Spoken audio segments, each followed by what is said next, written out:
ಕಲಿಯುಗದ ಕರ್ಣನ ಅಭಿಮಾನಿಗಳು ಅಂದ್ರೆ ಸುಮ್ನೆನ ಅಂಬರೀಷ್ ಸಾಂಸ್ಕೃತಿಕ ಕಾಲ ಅಕಾಡೆಮಿ ಚಾರಿಟೇಬಲ್ ಟ್ರಸ್ಟ್ ವತಿಯಿಂದ ರೆಬಲ್ ಸ್ಟಾರ್ ಅಂಬರೀಷ್ ಅಣ್ಣನವರ 74ನೇ ವರ್ಷದ ಹುಟ್ಟುಹಬ್ಬವನ್ನು ಮೊದಲಿಗೆ ಪುತ್ಥಳಿಗೆ ಹಾಲಿನ ಅಭಿಷೇಕ ಮಾಡಿ ವಿಶೇಷವಾಗಿ ಪೂಜೆ ಸಲ್ಲಿಸಿ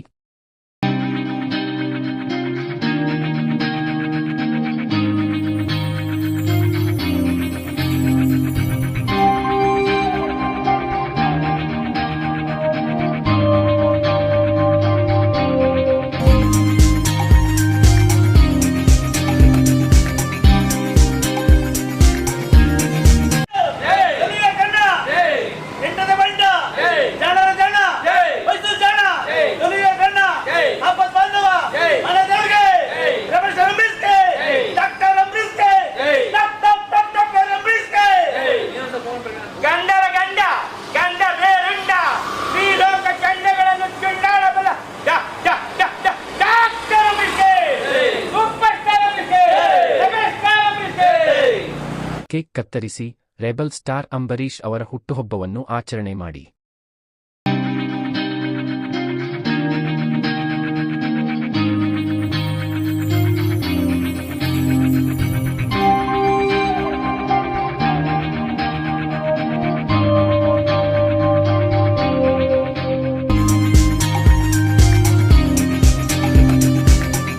ರೆಬೆಲ್ ಸ್ಟಾರ್ ಅಂಬರೀಷ್ ಅವರ ಅಭಿಮಾನಿಗಳಿಗೆ ಹಾಗೂ ಸಾರ್ವಜನಿಕರಿಗೆ ಅನ್ನದಾನ ಮಾಡಿ ಸಿಹಿ ಹಂಚಿ ಅರ್ಥಪೂರ್ಣವಾಗಿ ಆಚರಿಸಲಾಯಿತು. ಇದೇ ಸಂದರ್ಭದಲ್ಲಿ ಸಹಕಾರ ನೀಡಿದ್ದ ಅಂಬರೀಷಣ್ಣನವರ ಅಪ್ಪಟ ಅಭಿಮಾನಿಗಳಾದ ಮೈಸೂರಿನ ಜಗದೀಶ್ ಗೌಡ್ರು ಹಾಗೂ ಪರಮೇಶ್ ಮತ್ತು ಬೆಂಗಳೂರಿನ ದೊಡ್ಮನೆ ಕುಟುಂಬದ ಕೆಎನ್ ನಾರಾಯಣಪ್ಪ, ಶಶಿಕಲಾ, ವೈಷ್ಣವಿ, ಹರ್ಷಿತಾ, ರಶ್ಮಿ, ರಾಘವೇಂದ್ರ ಮತ್ತು ಅಂಬರೀಷಣ್ಣನವರ ಅಪ್ಪಟ ಅಭಿಮಾನಿಗಳಾದ ಸುರೇಶ್ ಮನೋಹರ್, ಹುಬ್ಬಳ್ಳಿಯ ಸಿದ್ದರಾಮ, ಗಣೇಶ್ ಗವಿ, ಸಿದ್ದಪ್ಪ ನಾಯ್ಕ್, ಹೂವಿನ ಮಾರುಕಟ್ಟೆಯ ನರಸಿಂಹ, ರಾಜೇಶ್ ಇನ್ನೂ ಮುಂತಾದವರು ನನ್ನ ಬೆಂಬಲಕ್ಕೆ ನಿಂತು ಸಹಕಾರ ನೀಡಿದರು ಎಂದು ಅಧ್ಯಕ್ಷರಾದ ಪ್ರಕಾಶ್ ರವರು ಮಾಧ್ಯಮಗಳಿಗೆ ತಿಳಿಸಿದರು. ನಮಸ್ಕಾರ. ಇಲ್ಲಿರೋರೆಲ್ಲ ನಮ್ಮ ಅಂಬರೀಷ್ ಅಣ್ಣವರ ಅಪ್ಪಟ ಅಭಿಮಾನಿಗಳು ಇವತ್ತು ಏನಕ್ಕೆ ಬಂದಿದ್ದೀವಿ ಅಂದ್ರೆ ನಮ್ಮ ಯಜಮಾನರದು 74ನೇ ವರ್ಷದ ಹುಟ್ಟುಹಬ್ಬದ ಸಂಭ್ರಮ. ಎಲ್ಲಾ ಕಡೆ ಇಡೀ ಕರ್ನಾಟಕದಲ್ಲಿ ಎಲ್ಲಾ ಕಡೆನೂ ಅಂಬರೀಷ್ ಅಣ್ಣನವರ ಹುಟ್ಟುಹಬ್ಬನ ಅದ್ದೂರಿಗೆ ಆಚರಿಸ್ತಾರೆ. ನಾವು ಕೂಡ ಅಂಬರೀಷ್ ಸಾಂಸ್ಕೃತಿಕ ಕಲಾ ಅಕಾಡೆಮಿ ಚಾರಿಟೇಬಲ್ ಟ್ರಸ್ಟ್ ವತಿಯಿಂದ ಅದು ಶ್ರೀನಿವಾಸನಗರದಲ್ಲಿ ಯಜಮಾನರ ಒಂದು ಪುತ್ಥಳಿ ಮುಂದೆ ಅದ್ದೂರಿಯಾಗಿ ಹಾಕಿಸ್ತೀವಿ. ಇದಕ್ಕೆಲ್ಲ ಸಹಕಾರ ನೀಡಿದ ನಮ್ಮೆಲ್ಲರ ಆತ್ಮೀಯ ಅಂಬರೀಷ್ ಅಣ್ಣನವರ ಅಪ್ಪಟ ಅಭಿಮಾನಿಗಳಿಗೆ ಹೃದಯಪೂರ್ವಕ ಅಭಿನಂದನೆಗಳನ್ನು ಸಲ್ಲಿಸ್ತೀನಿ.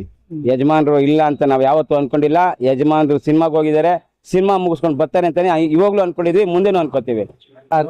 ನಮ್ಮ ಅಶೋಕನಗರ ಅಂಬರೀಷ್ ಸಂಘದಿಂದ ಮುಗಿಸ್ಕೊಂಡು ಅಲ್ಲೂ 24ನೇ ಹುಟ್ಟುಹಬ್ಬನ ಮುಗಿಸ್ಕೊಂಡು ಬಂದು ಈಗ ಶ್ರೀನಿವಾಸ ಪ್ರಕಾಶನ ನೇತೃತ್ವದಲ್ಲಿ ಇಲ್ಲಿ ಫಂಕ್ಷನ್ ಇದು 74ನೇ ಹುಟ್ಟುಹಬ್ಬದ ಪ್ರಯುಕ್ತ ಮಾಡೋಣ ಅಂತ ಹೇಳಿದ್ರು. ಇಲ್ಲೂ ನಿಂತ್ಕೊಂಡು ಮಾಡ್ತಾ ಇದ್ವಿ. ಪ್ರಕಾಶನ ಪ್ರತಿ ವರ್ಷನೂ ಇಲ್ಲೂ ಮಾಡ್ತಾರೆ ಅಂತಾನ ಇಟ್ಕೊಂಡಿದ್ರು. ಈಗೆಲ್ಲ ಸಹಕಾರ ಕೊಟ್ಟಿರುವ ಎಲ್ಲ ಅಂಬರೀಷ್ ಅಣ್ಣನ ಅಭಿಮಾನಿಗಳಿಗೆ ನನ್ನ ಹೃದಯಪೂರ್ವಕ ಧನ್ಯವಾದಗಳು. ಜೈ ಅಂಬರೀಷ್ ಅಣ್ಣ. ಬರ್ತ್ಡೇ ಇವತ್ತು ಹುಟ್ಟುಹಬ್ಬ 74ನೇ ಹುಟ್ಟುಹಬ್ಬ. 74ನೇ ಹುಟ್ಟುಹಬ್ಬ ಅಂಬರೀಷ್ ಅಣ್ಣ 74 ವರ್ಷ ಅಲ್ಲ, 740 ವರ್ಷ, 7,000 ವರ್ಷ ನಮ್ ಜೊತೆನೆ ಇರ್ತಾರ ಅವರು. ನಾವಿಲ್ದೇ ಇರ್ಬೋದು, ಅಂಬರೀಷ್ ಅಣ್ಣ ಅಜರಾಮರ.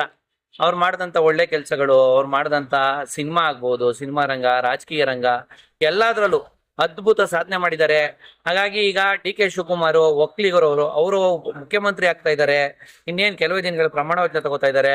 ನಾವೆಲ್ಲರೂ ಒಗ್ಗಟ್ಟಾಗಿ ಒಕ್ಕೋರ್ಲಿಂದ ಕೇಳ್ಕೊಳ್ಳೋದೇನಂದ್ರೆ ಅಂಬರೀಷ್ ಅಣ್ಣನ ಒಳ್ಳೆ ಸಾಧನೆನ ಗುರುತಿಸಿ ನೀವು ಕರ್ನಾಟಕ ರತ್ನನ ಅತಿ ಶೀಘ್ರದಲ್ಲೇ ಕೊಡ್ಬೇಕು ಅಂತ ಕೇಳ್ಕೊತೀವಿ. ಹಾಗೆ ಅಂಬರೀಷ್ ಅಣ್ಣ ಮತ್ತೆ ಅವ್ರು ಮಾಡಿದಂತ ಒಳ್ಳೆ ಕೆಲಸಗಳು ಬೈಯೋರು ಎಲ್ಲಾರ್ಗು, ಅವ್ರು ಮನ್ಸಿಂದ ಬೈಯೋರು, ಒಳ್ಳೆ ಮನ್ಸಿಂದ ಬೈಯೋರು, ಬೈದ್ರು ಪ್ರೀತಿಯಿಂದ ಬೈಯೋರು. ಅಂಬರೀಷ್ ಅಣ್ಣನ್ ತರ ಮತ್ತೆ ಹುಟ್ಟಿಲ್ಲ, ಹುಟ್ಟೋದು ಇಲ್ಲ. ಕರೆಕ್ಟ್. ರೆಬಲ್ ಅಂಬರೀಷ್ ಅಣ್ಣರ 74ನೇ ಹುಟ್ಟುಹಬ್ಬವನ್ನು ಎಲ್ಲ ಅಭಿಮಾನಿಗಳು ಸಹಕರಿಸಿದ್ದಾರೆ. ಎಲ್ಲಾ ಕಡೆ ಮಾಡ್ತಾ ಇದ್ದಾರೆ. ತುಂಬಾ ಸಂತೋಷ. ಇದೇ ತರ ಅವರು ದಾನಸೂರ ಕರ್ಣ ಅಂತ ಬಂದಿರೋದು ಅದಕ್ಕೋಸ್ಕರನೇ. ಅಣ್ಣಂಗೆ ಎಷ್ಟೋ ಜನ ಹೆಲ್ಪ್ ಮಾಡಿಸ್ಕೊಂಡಿದ್ದಾರೆ. ರಾಜಕೀಯದಲ್ಲಿ ಎಲ್ಲಾದ್ರಲ್ಲೂ ಹೆಲ್ಪ್ ಮಾಡಿಸ್ಕೊಂಡಿದ್ದಾರೆ. ಒಂದು ಕರ್ನಾಟಕ ರತ್ನ ಕೊಡಕ್ಕಾಗ್ಲಿಲ್ಲ, ಎಂತೆಂತರ್ಗೂ ಕೊಡ್ತಾವ್ರೆ. ನಮ್ಮ ಬಾಸ್ ಕೊಡಕ್ಕಾಗಿಲ್ಲ. ದಯವಿಟ್ಟು ಸತಿ ಯಾರು ಮುಖ್ಯಮಂತ್ರಿ ಆಯ್ತಾರೋ ದಯವಿಟ್ಟು ಅವ್ರಿಗೆ ಕೈ ಮುಗ್ದಿ ಕಾಲು ಮುಗ್ದಿ ಕೇಳ್ತೀವಿ. ಅವ್ರಿಗೆ ಒಂದು ಕರ್ನಾಟಕ ರತ್ನ ಕೊಡ್ಬೇಕು ಅಂತ ಕೇಳ್ಕೊತೀವಿ. ಮನೆ ಕಳವಿ. ಜೈ ಹಿಂದ್, ಜೈ ಕರ್ನಾಟಕ. ಮಾತ್ರ ಮಂಡ್ಯದ ಗಂಡು, Mysuru king, Bengaluru star, rebel star Ambareesh ಅಣ್ಣವರು ಯಾವತ್ತೂ ಅಜರಾಮರ.